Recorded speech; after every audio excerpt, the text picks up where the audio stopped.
കൂടുതൽ റൊമാൻറ്റിക് ആരാണ്? ഞാൻ സമ്മതിക്കില്ല മര്യാദ എന്നെ ഇടിച്ചോളൂ ആണല്ലേ? റോബിൻ ചേട്ടൻ അങ്ങനെ അറിയില്ല. ഞാനിപ്പോ നമ്മുടെ ഫസ്റ്റ് ആനിവേഴ്സറിക്ക് ഭയങ്കര റൊമാൻറ്റിക് ആയിട്ട് പാട്ടൊക്കെ പാടി ഞാൻ വിചാരിച്ചു ഇപ്പൊ എന്നെ ഇവിടെ എടുത്ത് പൊക്കി ഞാൻ ഇവിടെ ആകെ റൊമാൻസ് എന്ന് വിചാരിച്ചു.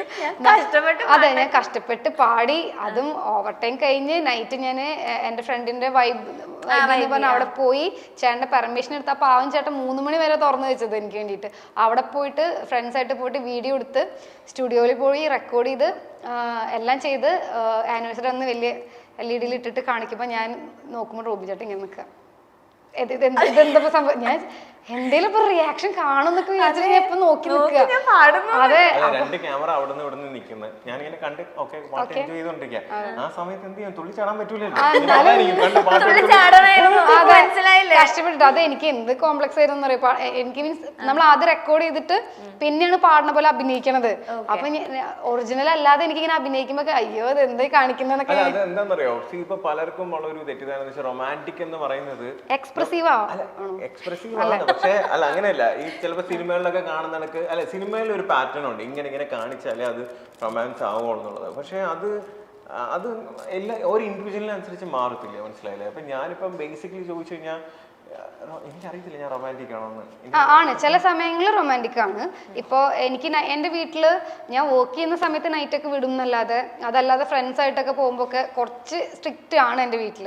പക്ഷെ റോബിൻ ചേട്ടൻ ചില സമയത്തൊക്കെ എനിക്ക് നൈറ്റ് ഡ്രൈവ് പോകാൻ ഭയങ്കര ഇഷ്ടമാണ്. അപ്പോൾ എന്നെ വിളിച്ചിട്ട് പറയും പോവാം, നീ വേഗം റെഡി ആവുക. പക്ഷെ എൻ്റെ ഫ്രണ്ട്സിൻ്റെ ഹസ്ബൻഡ്സ് അവരാരും അങ്ങനെയല്ല. കാരണം ഇത്ര ടൈം കഴിഞ്ഞാൽ പുറത്തിറങ്ങരുത് അങ്ങനെയൊക്കെ ഉണ്ട്.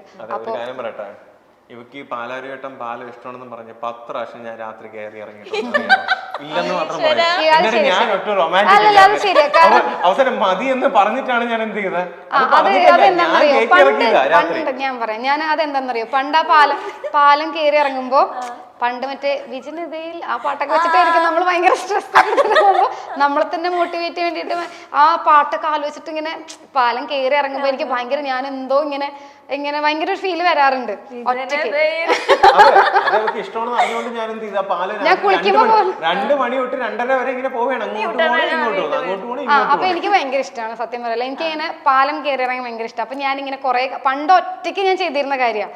കയറി ഇറങ്ങി എനിക്ക് എന്തെങ്കിലും ഉണ്ടെങ്കിൽ സ്ട്രെസ് ഉണ്ടെങ്കിൽ അല്ലെങ്കിൽ എന്തെങ്കിലുമൊക്കെ ഭയങ്കര നടക്കാൻ പോവാണെങ്കിൽ ഞാനത് നടക്കണത് ഇമാജിൻ ചെയ്തിട്ട് ഡ്രൈവ് ചെയ്യുമ്പോൾ അങ്ങനെ ഒരു ഫ്രഷ് എയർ ഒക്കെ കൊണ്ടിട്ട് ഞാൻ അങ്ങനെ ഇമാജിൻ ചെയ്ത് പോവാറുണ്ട്. അപ്പൊ എനിക്കത് ഇഷ്ടമാണ്. അപ്പോൾ പാർട്ട്ണർ വരുമ്പോൾ ആളും കൂടി ഉണ്ടല്ലോ. അപ്പൊ അതൊക്കെ പണ്ടത്തെ കാര്യങ്ങളൊക്കെ പറഞ്ഞ് പണ്ടത്തെ ഓരോ കാര്യങ്ങളെല്ലാം പറഞ്ഞ് നമ്മളത് റിപ്പീറ്റ് ചെയ്ത് അതൊക്കെ ശരിയാട്ടോ. എനിക്ക് ഏത് സമയത്ത് വേണമെങ്കിലും പാലത്തേക്കല്ല നൈറ്റ് ഡ്രൈവ് പോകാനാണെങ്കിലും. പിന്നെ എനിക്ക് ഇതുപോലെ ചെറിയ ചെറിയ ആഗ്രഹങ്ങളുണ്ട്. റോബിൻ ചേട്ടൻ അറിയാം, ഞാൻ ഇന്ന് വരെ എനിക്ക് എക്സ്പെൻസീവ് ആയിട്ടുള്ള അത് വേണം ഇത് വേണം, എനിക്ക് വലിയ സെലിബ്രിറ്റീനെ കാണും, അങ്ങനെ ഒന്നുമല്ല. എനിക്ക് എൻ്റെ ഇമോഷണലി ഞാൻ സ്ട്രഗിൾ ചെയ്ത കുറച്ച് കാര്യങ്ങൾ, അല്ലെങ്കിൽ ഇമോഷണലി കണക്ട് ചെയ്യുന്ന കുഞ്ഞു കുഞ്ഞു കാര്യങ്ങൾ. ഈ പാലം കയറി ഇറങ്ങിയപ്പോൾ ഇത്ര വലിയ പണിയുള്ള കാര്യമാണോ? ഞാൻ പാരീസിൽ പോയിട്ട് അവിടുത്തെ ടവർ കാണണമെന്നല്ല പറഞ്ഞത്. അത് മനസ്സിലാക്കിയിട്ട് എനിക്ക് ചെയ്തത്. റൊമാൻറ്റിക് ചില കാര്യങ്ങൾ റൊമാൻറ്റിക് ആണ്, ചില കാര്യങ്ങളിൽ പാട്ട് പാടുമ്പോ ഞെട്ടിയില്ല, അതെനിക്ക് ഇഷ്ടപ്പെട്ടില്ല. അടുത്ത പാട്ട് പാടുമ്പോ ഞെട്ടിയില്ലെങ്കിൽ ഒരു മുൻകൂർ വന്നിട്ടുണ്ട്, ഇനി ഞെട്ടിയില്ലെങ്കിൽ തീർന്നു. അപ്പൊ ഞാൻ ഇത് തന്നു വിടാട്ടാ. ഓക്കെ ഈശ്വരാ, എനിക്കിനി പാലരട്ടം അല്ല, ആ സമയത്ത് പാട്ട് എപ്പോഴാ പ്ലേ ചെയ്യുന്നത് എനിക്കറിയത്തില്ല. ഇവളുടെ ചേച്ചിയുടെ കൊച്ചെന്റെ കയ്യിരിക്കുക, മനസ്സിലായില്ല. അപ്പൊ കൊച്ചിനെ എടുത്ത് എറിഞ്ഞിട്ട് ഇവിടെ പോയി പറ്റൂല. പൊക്കിയെടുക്കൊന്നും വേണ്ട, ഞാൻ തമാശക്ക് പറഞ്ഞത്. ഞാൻ ഉദ്ദേശിച്ചത് ഇച്ചിരി കൂടി എക്സ്പ്രസീവ് ആയിട്ട് എന്തെങ്കിലും അങ്ങനൊക്കെ മതി. എന്താ സംഭവം അറിയോ, തലേ ദിവസം റെക്കോർഡ് ചെയ്യുന്ന സമയത്ത് ഞാൻ സ്റ്റുഡിയോയില് സർപ്രൈസ് ഇഷ്ടമേ ഇല്ല റോബിൻ ചേട്ടൻ. എനിക്കാണെങ്കിൽ എനിക്ക് സർപ്രൈസ് കിട്ടുന്നില്ല. പക്ഷെ എനിക്ക് ഫ്രണ്ട്സിന് അച്ഛനെ കൊടുക്കാൻ ഭയങ്കര ഇഷ്ടമാണ്. അപ്പൊ എപ്പൊ നോക്കിയാലും ചേട്ടൻ ബർത്ത്ഡേ സെലിബ്രേഷൻ ആണെങ്കിലും അതുപോലെ ആനിവേഴ്സറി ആണെങ്കിലും എല്ലാം ഞാൻ പ്രോപ്പറായിട്ട് പ്ലാൻ ചെയ്ത് എന്തെങ്കിലും ഒരു സസ്പെൻസ് ഉണ്ട്. എന്നിട്ട് അവരുടെ റിയാക്ഷൻ ഉണ്ടല്ലോ, നമ്മളത് കൊടുത്തിട്ട് അവർ സന്തോഷിച്ചുള്ള റിയാക്ഷൻ എനിക്ക് ഭയങ്കര ഇമ്പോർട്ടൻ്റാ. അപ്പൊ അവര് സന്തോഷിച്ചു, അല്ലെങ്കിൽ ആ സമയത്ത് അവർ സർപ്രൈസ്ഡ് ആയി. അങ്ങനെയൊക്കെ ഞാൻ പണ്ട് കുറെ ആഗ്രഹിച്ചത്. അപ്പൊ എനിക്ക് അങ്ങനെ കിട്ടാത്ത കാര്യങ്ങളാണ്. അപ്പൊ ഞാൻ എൻ്റെ ചുറ്റുള്ള ആൾക്കാർക്ക് ഞാൻ അത് ചെയ്യാറുണ്ട്. എന്നെ കൊണ്ട് പറ്റുന്ന പോലെ. അപ്പോൾ ആ റിയാക്ഷൻ ഞാൻ വിചാരിച്ച പോലെ, അതിപ്പോൾ ഞാൻ ഡ്രസ്സ് കൊടുക്കുകയാണെങ്കിലും കസ്റ്റമർ വന്ന് ഡ്രസ്സ് കൊടുത്തിട്ട് അവർ ഇഷ്ടമായി എന്ന് പറഞ്ഞാലും ഞാൻ എക്സ്പെക്ട് ചെയ്യുന്ന ഒരു റിയാക്ഷൻ ഉണ്ട്. ഓ പൊടി ഭയങ്കര ഇഷ്ടപ്പെട്ടു, അങ്ങനെ ഓവറാക്കണ ഒരു സംഭവം ഉണ്ട്. അതെനിക്ക് കിട്ടാറുണ്ട് സാധാരണ. അത് ഒരാളുടെ നിന്ന് ഇച്ചിരി കുറഞ്ഞ പോലെ തന്നെ ഇഷ്ടപ്പെട്ടില്ല, ഒരു 10 വട്ടം ഞാൻ ചോദിക്കും ഇഷ്ടപ്പെട്ടില്ല, ശരിക്കും ഇഷ്ടപ്പെട്ടോ, ഇത് ചോദിച്ചുകൊണ്ട് വെറുപ്പിച്ചുകൊണ്ടേ ഇരിക്കും ഞാനത്. അത് ചില ചെറിയ ചെറിയ കാര്യങ്ങൾ ഞാൻ അത്രേ ഞാൻ ആഗ്രഹിക്കുന്നുള്ളൂ. നമ്മൾ ഇഷ്ടപ്പെട്ടു, ഭയങ്കരമായിട്ട് ഇഷ്ടപ്പെട്ടു എന്നൊക്കെ ഒരു സന്തോഷമല്ലേ, അത്രേ ഉള്ളൂ. അങ്ങനത്തെ ചെറിയ റിയാക്ഷൻസ് കിട്ടാണ്ടാവുമ്പോൾ ഞാൻ അയ്യോ അതെന്ത് ഇനി ഇഷ്ടപ്പെടാനിട്ടാണോ എന്ന് ചിന്തിക്കും, അത്രേ ഉള്ളൂ. കേട്ടല്ലോ റോബിൻ ചേട്ടാ, അടുത്ത പാട്ട്. അല്ല ഞാൻ വേറെ കാര്യം പറയട്ടെ, ഞാൻ പാട്ട് റെക്കോർഡ് ചെയ്യാൻ പോയപ്പോ വേറൊരാള് മണത്ത് പുറകെ വന്നിട്ടുണ്ടായിരുന്നു, CID മൂസയുടെ പോലെ പാട്ട് പാടാൻ വേണ്ടിട്ട്. എന്നിട്ട് ഞാൻ അറിയാതെ സീക്രട്ട് ആയിട്ട് അയാളെ വിളിച്ചോണ്ടായിട്ട് പറയാണ്, ചേട്ടാ എങ്ങനെയാ പാട്ട് പാടുമ്പോ റെക്കോർഡ് ചെയ്യാൻ, എനിക്കൊക്കെ പറ്റുമോ പാട്ട് പാടി റെക്കോർഡ് ചെയ്യാൻ? ഞാൻ പറഞ്ഞു എനിക്ക് പാടാൻ അറിഞ്ഞൂടാ, പാടുമ്പോഴത്തേക്ക് മറ്റേ സാധനം ഉണ്ട് ഓട്ടോ ട്യൂണൊക്കെ ഇട്ട് കഴിഞ്ഞാൽ നോക്കാം നമുക്ക് എന്നിട്ട് പറയാം ഒരു പരിധിയൊക്കെ ഉണ്ട്, പക്ഷെ അത് എന്ന് പറയും. പിന്നെ ഞാൻ ആലോചിച്ചപ്പോഴേ ഇതിപ്പോ പാടി എങ്ങനെയെങ്കിലും ഒപ്പിച്ച് അത് പ്ലേ ചെയ്തെന്ന് വെച്ചോ, ഏതെങ്കിലും പബ്ലിക് ഇവന്റിൽ പോകുമ്പോ ആ പാട്ടോടെ പറഞ്ഞ് ഞാൻ തീർന്നു. അല്ല അത് അങ്ങനെയല്ല, ത്രോട്ടിച്ച് പ്രശ്നം ഉണ്ടെന്നൊക്കെ പറഞ്ഞു. ഓക്കെ, അപ്പൊ ഞാൻ റോബിൻ ചേട്ടൻ നമുക്കൊരു പാട്ട് പാടിക്കല്ലേ? പോയി എനിക്ക് പാട്ട് അറിഞ്ഞൂടാ, ഫാൻസ് ഒക്കെ വെയിറ്റിംഗ്. ഓക്കെ, ചളി കൂടുതൽ വാരി വിതറുന്നതാരാണ്? ഞാൻ സ്റ്റാൻഡേർഡ് കോമഡി പറയാറുള്ളൂ. ഞാൻ കുറച്ച് സ്റ്റാൻഡേർഡ് കൊടുത്തോ. ചേട്ടാ ഒന്നും പറയാറില്ലല്ലോ. ചളി പറയാറുണ്ടല്ലോ ഇല്ലേ? അങ്ങനത്തെ ചളിയാർന്നിക്ക് മനസ്സിലാവാത്ത. ഓ ഞാൻ പറഞ്ഞതല്ല സ്റ്റാൻഡേർഡ് ആയിട്ട് വിചാരിച്ചോണ്ടിരിക്കുക. അല്ല അങ്ങനെ ഭയങ്കരമായിട്ട് കോമഡി അങ്ങനെ ഒത്തിരി പറയണ പോലെ തോന്നിയിട്ടില്ല. പക്ഷെ ഞാൻ എന്ത് പറഞ്ഞാലും ചിരിക്കും, അതെനിക്കിഷ്ടം. അതിന് മനസ്സിലാക്കിട്ടാണോന്ന് അറിയില്ലട്ടോ, നമുക്ക് റിയാക്ഷൻ വേണ്ടേ? ഇല്ല, പക്ഷെ പൊടി കുറച്ച് സ്റ്റാൻഡേർഡ് പറയാം. ഇതെങ്ങനെയാണെന്നറിയോ, പറഞ്ഞോണ്ടിരിക്കുമ്പോഴേ ഇപ്പൊ ഞാൻ എന്താ പറഞ്ഞ അപ്പൊ ഞാൻ അത് പറയും, അതിന് മുന്നേ എന്താ പറഞ്ഞ. അപ്പൊ അതുകൊണ്ട് അല്ലല്ല അങ്ങനെയല്ല, ചില കാര്യങ്ങൾ വെറുതെ മൂളും, കേൾക്കുന്നില്ലെന്ന് എനിക്കറിയാം. അപ്പൊ ഞാൻ ഇടയിൽ നിന്ന് ചോദ്യം ചോദിക്കും, ഞാനിപ്പോ എന്താ പറഞ്ഞു, അപ്പൊ ലാസ്റ്റ് പറഞ്ഞത് പെട്ടെന്ന് ഓർമ്മയിൽ നിൽക്കും ആൾക്ക്. അപ്പൊ അതിന് തൊട്ട് മുമ്പുള്ളത് ചോദിക്കും. അത് ശ്രദ്ധിക്കാൻ, ചിലത് വെറുതെ മൂളി കൊടുക്കണതാ, ഒന്നും കേൾക്കാറൊന്നുമില്ല. പകുതിയിലധികം ഞാൻ പറയണ കഥ കേൾക്കാറില്ല. എന്റെ ബെസ്റ്റ് ഫ്രണ്ട്സ് എന്ന് പറയുന്നത് എല്ലാം ഓൾമോസ്റ്റ് എല്ലാവരും ഒരു 10 years ആയിട്ട് കൂടുതലുള്ള ആൾക്കാർ തന്നെയാണ് എന്റെ ബെസ്റ്റ് ഫ്രണ്ട്സ്. പുതിയ ഫ്രണ്ട്സ് ഉണ്ടാവും, പക്ഷെ എന്നാലും കൂടുതലും കുറേ വർഷങ്ങളായിട്ടുള്ള ആൾക്കാരാണ് അവര്. ഞാൻ ഈ പറയണ കഥ 10 വർഷമായിട്ട് കേട്ടത് തന്നെയാണ് കേൾക്കുന്നത്, പക്ഷെ ആദ്യമായിട്ട് കേൾക്കണ റിയാക്ഷൻ ആയിരിക്കും. റിയാക്ഷൻ എനിക്ക് ഇമ്പോർട്ടന്റ് ആയതുകൊണ്ട് അവർക്ക് നന്നായിട്ട് അറിയാം. ഓക്കെ ശരി, ഞാനത് ശ്രദ്ധിക്കാം. ഓക്കെ, ഏറ്റവും നല്ല വായി നോക്കി ആരാണ്? രണ്ടുപേരും അതിനെ അധികം വായി നോക്കി, ഞങ്ങള് പരസ്പരം മനസ്സിലില്ല. ഇല്ല, സീരിയസ്ലി ഇല്ല. ആണോ? അതിലൊക്കെ പറയില്ലേ രണ്ടുപേരും കൂടെ? അങ്ങനെയല്ല, ആരെങ്കിലും ഇതുപോലെ നടന്നു പോകുമ്പോ വണ്ടി ഓടിക്കുമ്പോഴേ എവിടെയെങ്കിലും കണ്ണു പോയി അടുത്തത് ഞാൻ ഇങ്ങനെ നോക്കണ്ടാവും. അല്ല എനിക്ക് ഞാൻ ഓപ്പണായിട്ട് ഒരു കാര്യം പറയാം. അങ്ങനെയല്ല അങ്ങനെയല്ല എങ്ങനെ മനസ്സിലായി? അങ്ങനെയല്ല, വണ്ടി ഓടിക്കുമ്പോഴേ നമ്മൾ പുറത്തു കൊണ്ടുപോകണം.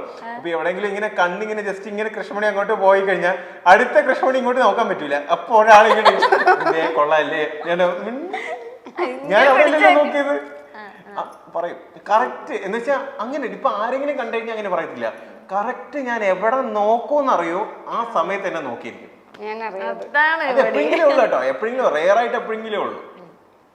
നോക്കണത് കുഴപ്പമുണ്ടായിട്ടല്ല, നോക്കണത് ഞാൻ കാണുമ്പോ എന്താണ് റിയാക്ഷൻ എന്ന് അറിയാൻ വേണ്ടിട്ടാണ്. റിയാക്ഷൻ ഇമ്പോർട്ടന്റ് അല്ലേ? ആ ഓക്കെ. റീൽസ് ഷെയറിങ് കൂടുതൽ ആർക്കാണ്? അത് രണ്ടുപേരും അങ്ങോട്ടും ഇങ്ങോട്ടും ആയിരിക്കും. ഓക്കെ, അപ്പൊ കൊടുത്തോ? ഓക്കെ. ഫോട്ടോ ഭ്രാന്ത് അല്ലെങ്കിൽ റീൽസ് ഓളി? രണ്ടുപേരും. റീൽസ് ഇല്ല, രണ്ടുപേരും ഫോട്ടോസ് എടുക്കും. ഞാൻ എപ്പോഴെങ്കിലും എടുത്തോളൂ. ശരിയാ, ഞാനാണ്.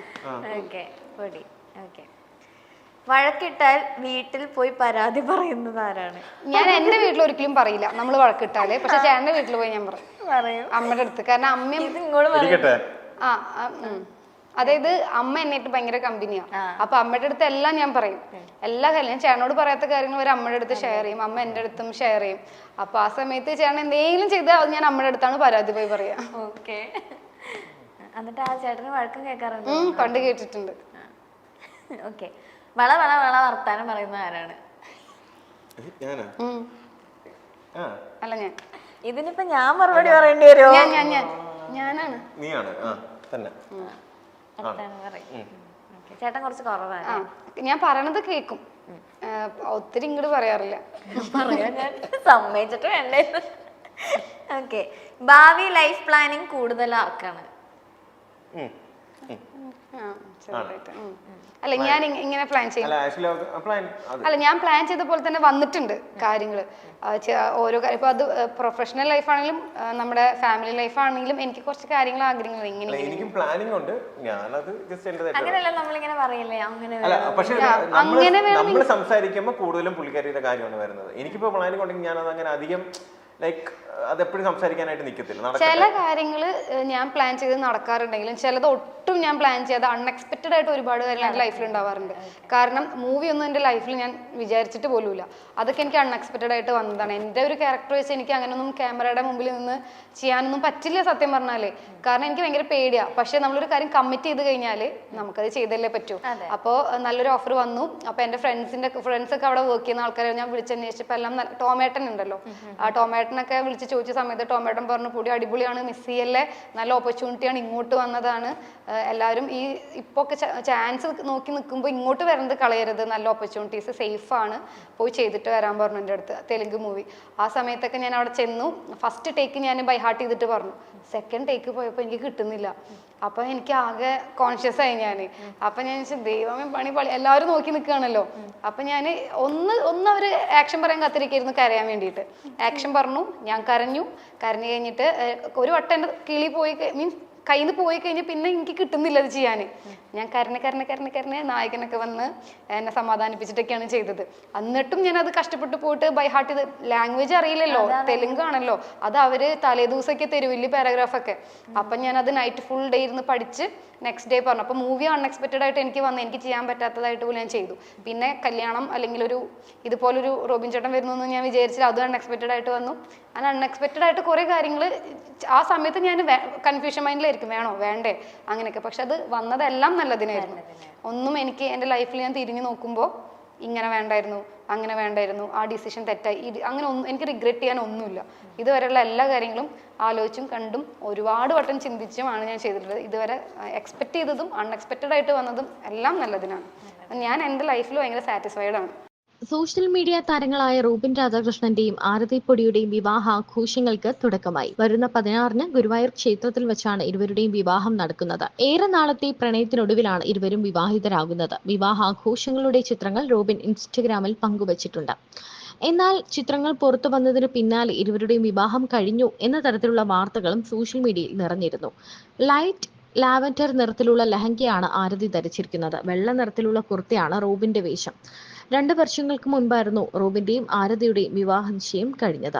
ദിവസങ്ങൾ നീണ്ട വിവാഹാഘോഷമാണ് സംഘടിപ്പിച്ചിരിക്കുന്നത്. ഹൽദി ചടങ്ങുകളോടെയായിരുന്നു ആഘോഷങ്ങളുടെ തുടക്കം. വിവാഹ ചടങ്ങുകളും ആഘോഷങ്ങളും തനിക്ക് തന്നെ ഒരു സർപ്രൈസ് ആണെന്നും മറ്റുള്ളവരാണ് അതൊക്കെ പ്ലാൻ ചെയ്യുന്നതെന്നും റോബിൻ പറഞ്ഞു. വിവാഹത്തിന് ശേഷം 2 വർഷം നീണ്ടു നിൽക്കുന്ന ഹണിമൂണാണ് പ്ലാൻ ചെയ്തിരിക്കുന്നതെന്ന് റോബിൻ നേരത്തെ പറഞ്ഞിരുന്നു. 27-ലധികം രാജ്യങ്ങളിലേക്കുള്ള യാത്രയായിരിക്കുമെന്നാണ് താരം അറിയിച്ചത്. മുൻപ് വലിയ രീതിയിൽ സോഷ്യൽ മീഡിയ സൈബർ അറ്റാക്കുകൾ റോബിനും ആരതിയും നേരിടേണ്ടി വന്നിട്ടുണ്ട്. ആ സമയത്തൊക്കെ ആരതി തനിക്കൊപ്പം നിന്നത് അത്ഭുതത്തോടെ റോബിൻ പറഞ്ഞിട്ടുണ്ട്. ആരതിക്ക് വേണമെങ്കിൽ മറ്റൊരാളെ ചൂസ് ചെയ്യാമായിരുന്നു, ഞാൻ എന്തിന് ഇയാൾക്ക് വേണ്ടി ഇതൊക്കെ സഹിക്കണമെന്ന് കരുതാമായിരുന്നു. പക്ഷെ ആരതി അതൊന്നും ചിന്തിച്ചില്ല. മാത്രമല്ല റോബിൻ വന്നതിന് ശേഷം വലിയ മാറ്റമാണ് തന്റെ ലൈഫിൽ ഉണ്ടായതെന്ന് ആരതി പറയുന്നു. താൻ കുറച്ചുകൂടി ബോൾഡായി, കുറച്ചുകൂടി സംസാരിക്കാൻ പഠിച്ചു, ആളുകളോട് കുറച്ചുകൂടി ഓപ്പണായി മിങ്കിൾ ചെയ്യാനും സംസാരിക്കാനും ഒക്കെ തുടങ്ങി. ഇതെല്ലാം ഒരു വലിയ പോസിറ്റീവ് കാര്യമായി തന്നെ ഇരുവരും പറയുന്നുണ്ട്.